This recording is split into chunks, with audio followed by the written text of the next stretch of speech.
they needed a third star to carry the team when one or both of those players were out. That was actually the correct read. Yeah. They did. It's just that Russell Westbrook has not been the right star. Right. Yeah. And then the other issue when you look at the roster construction is they play about a 9-man rotation right now.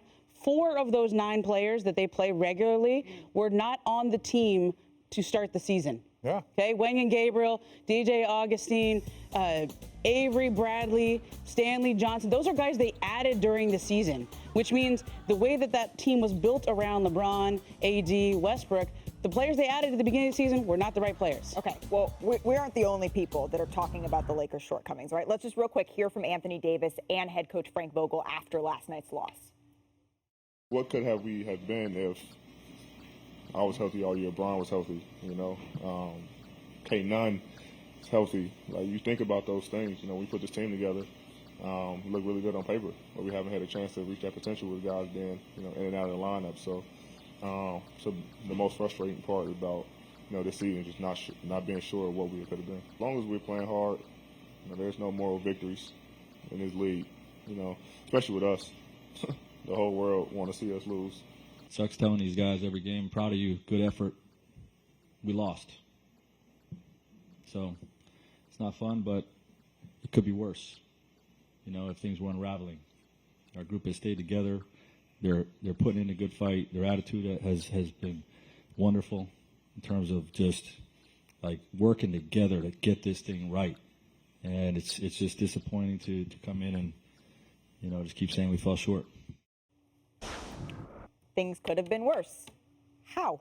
Well, look, they haven't turned on each other. And I will be legitimately honest, as much as there's as much media as attention that has been there. And look, there's tussles. We saw a tussle in Miami, right, with Spo and Udonis Haslem and Udonis and Jimmy. So, like, to see a little tussle between AD and Dwight Howard. I have seen teams fully turn on each other in these moments. Like, when we say they could be worse, that's the only situation that could be worse. But when you look at this team, at the end of the day, Anthony Davis was supposed to help them defensively. Like, he was supposed to be that guy. But there wasn't a lot of defensive help around Anthony Davis. Right. And Anthony Davis has a poor defensive season where in 2020, he was a top 3 defensive player. A lot of people thought he could be defensive player of the year right next to Giannis. Now he's in the middle of the pack when it comes to every defensive analytic. So when your guy that's supposed to carry your defense now becomes a middle of the pack NBA player, your defense is going to struggle. Oh, not middle of the pack NBA player. No, middle of the pack as far as his defensive analytics. Defensive analytics. Yeah. Like, if you look at that, he's like in the middle of the pack, not middle of the pack NBA player. No.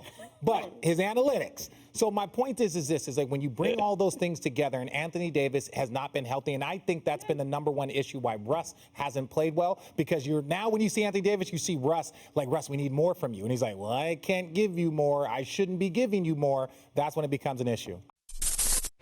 Thanks for watching ESPN on YouTube. For live streaming, sports, and premium content, subscribe to ESPN+.